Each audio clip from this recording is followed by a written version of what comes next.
In this video, we'll demonstrate the process of viewing and checking your old stories on Facebook. But before we dive in, I invite you to hit that like button if you're excited to learn this, and share your thoughts in the comments below. Your feedback helps us create better content for you.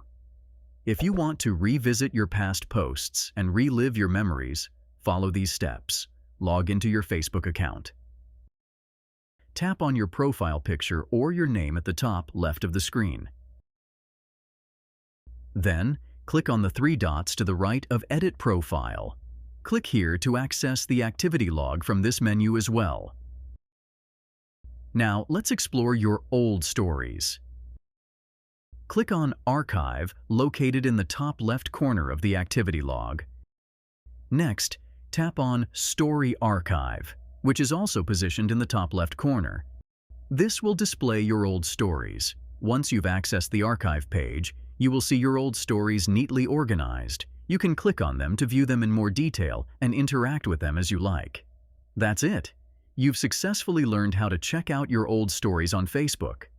If you found this video helpful, please take a moment to like, comment, and subscribe with notifications. Your likes and comments inspire us to create more content like this, and subscribing ensures you won't miss our future tutorials. You can find more tutorials and resources at our website, MediaMagnetGuide.com. Stay tuned for more exciting tutorials and tips coming your way.